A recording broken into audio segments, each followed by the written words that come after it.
Hola, bienvenidos a este análisis. Hoy vamos a meternos de lleno en una tensión súper fascinante, un choque directo entre lo que pasaba en el primer siglo y nuestro mundo moderno que está, bueno, hiperconectado. A ver, en una era donde el éxito se mide a fuerza de visualizaciones, clics y seguidores, la realidad histórica de cómo empezó el cristianismo resulta francamente desconcertante. Para quienes estudiamos teología o lideramos comunidades, este es sin duda uno de los debates más urgentes de nuestro tiempo. ¿Cómo logramos conciliar un mensaje que busca transformar desde lo profundo, con las herramientas masivas y muchas veces súper superficiales de la era de la información? Pensemos en esto. Es una paradoja central que la verdad nos rompe un poco la cabeza cuando leemos los textos históricos. Vemos a Jesús sanando personas, expulsando demonios y calmando tormentas con una autoridad absoluta. Pero justo después de estos despliegues de poder impresionante, ordena con una vehemencia increíble que guarden absoluto silencio. ¿Por qué ocultar lo que hoy, sin dudarlo, consideraríamos la campaña de relaciones públicas perfecta? ¿Por qué el hombre más poderoso de la historia huiría de las multitudes que él mismo acababa de dejar con la boca abierta? Bueno, vamos a meternos de lleno en esto para ver qué temas tocaremos. Primero, el secreto mesiánico revelado. Segundo, el peligro de la iglesia del espectáculo. Tercero, el debate entre el poder humano y el servicio. Luego, daremos 3 pasos prácticos hacia lo digital. Y cerraremos con la verdadera métrica del éxito. Sección 1. El secreto mesiánico revelado. Hablemos de por qué era tan necesario este silencio. Por ahí de principios del siglo XX, el erudito alemán William Reith acuñó un término que es clave aquí, el secreto mesiánico. Y para entender esto a fondo, tenemos que ponernos en el contexto de la inmensa presión política del primer siglo. La expectativa generalizada, especialmente entre los oprimidos bajo el Imperio Romano, era que el Mesías sería un rey militar, un caudillo que aplastaría a Roma a la fuerza y restauraría la gloria de la nación. Si Jesús hubiera aceptado todos los aplausos y la fama por sus milagros, habría alimentado una fe completamente superficial, basada 100% en el triunfalismo y en la victoria política. El núcleo de este secreto es revolucionario. El verdadero Mesías simplemente no puede ser comprendido antes de la vulnerabilidad de la cruz. Aceptar la fama habría eclipsado su verdadera misión de redención a través del sufrimiento. Y esto ilustra de manera brillante algo increíble. La ironía histórica aquí es asombrosa.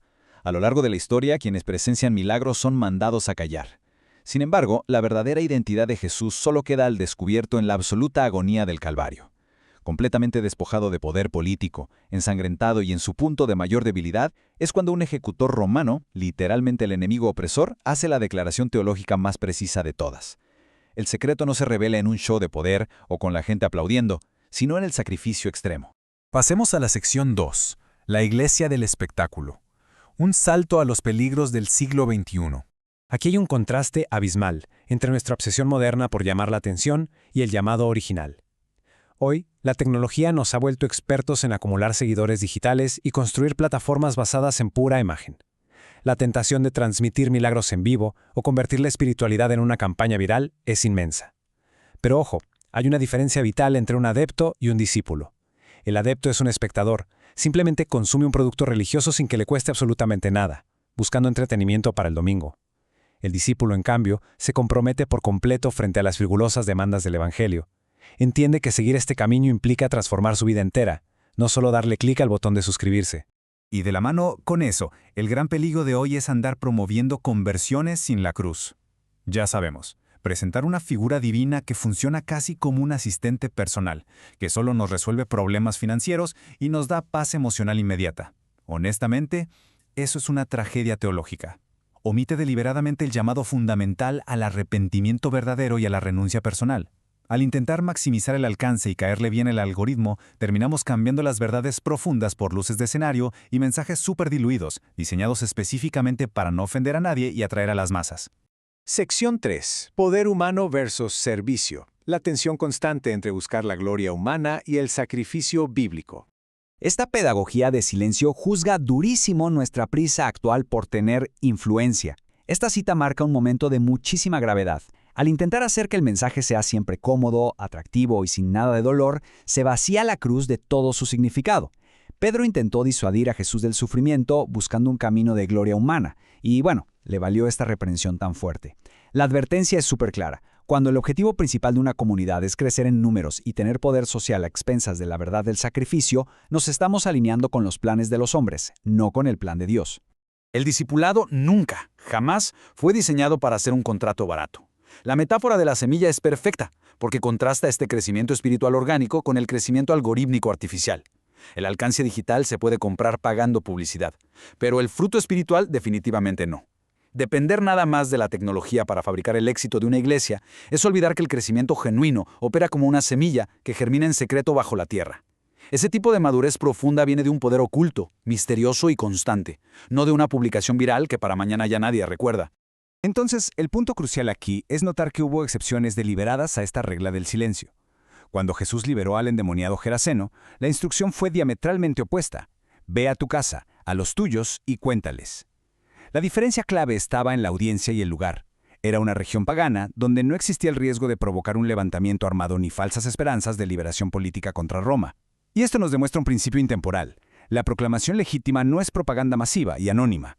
Es profundamente relacional, enfocada en una comunidad que conoce a la persona transformada, demostrando que la fe no es un show mediático, sino una restauración integral.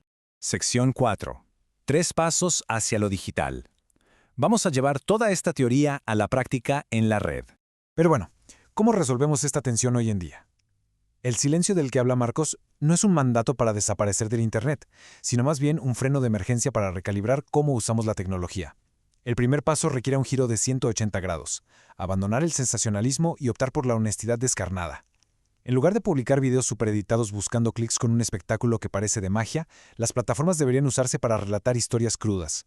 Transmitir cómo una persona mantiene su integridad y su carácter durante el sufrimiento prolongado, la pérdida o la enfermedad, es infinitamente más poderoso. Es proclamar que la gracia nos sostiene en medio de la tormenta en lugar de prometer falsamente que las tormentas van a desaparecer. El segundo cambio implica romper por completo con el marketing emocional. Básicamente dejar de vender la fe como si fuera un producto de bienestar gratuito, para abrazar un paradigma de servicio. Las iglesias pueden utilizar sus plataformas como un verdadero megáfono para visibilizar la vulnerabilidad y potenciar la acción social directa. Cuando una red social documenta una comunidad sirviendo genuinamente a los marginados, acogiendo a los migrantes o rehabilitando adictos, y todo esto sin ninguna agenda política escondida, la proclamación se vuelve auténtica y magnética. De verdad, esto invita a la gente a unirse a una contracultura de amor sacrificial. Vamos a avanzar y ver cómo esto se construye hacia el tercer paso, que es soltar de una vez por todas la ilusión del evangelismo de un solo clic. Compartir una frase motivacional o reenviar un gráfico genérico por WhatsApp no cumple verdaderamente con el mandato relacional del evangelio. La tecnología debe servir como un puente que facilite el diálogo denso y complejo. Esto significa crear espacios virtuales seguros para pastorear dudas reales, invertir horas en videollamadas para un discipulado intencional y tener la paciencia de sentarse con la persona escéptica que está al otro lado de la pantalla. En resumen, utilizar el alcance global para fomentar el mismo tiempo uno a uno que el carpintero de Nazaret invertía en individuos específicos a la orilla del mar. Sección 5. La verdadera métrica del éxito. Redefiniendo lo que de verdad importa. Como ya hemos delineado, el propósito del secreto mesiánico no era la censura eterna del mensaje, sino proteger su integridad hasta que pudiera ser comprendido desde la cruz. La plaza pública de hoy reside, sin lugar a dudas, en las redes sociales, y esas plazas deben ser ocupadas. Si hay un mutismo generalizado sobre las verdades fundamentales, las mismas piedras clamarían. Pero es imperativo resaltar algo. Mantener silencio sobre el mensaje verdadero y doloroso de la cruz es tan destructivo como promover activamente una falsa prosperidad. Las plataformas deben llenarse, claro que sí, pero no de ecos de orgullo humano ni de estrategias de ventas que abaraten nuestra fe. El verdadero éxito eclesial no se mide por números vacíos, análisis de tendencias o cuántas pantallas logran sintonizar una transmisión el domingo. Se mide exclusivamente en vidas dispuestas a asumir el costo radical de un discipulado auténtico. Así que la pregunta ineludible para todo liderazgo es esta.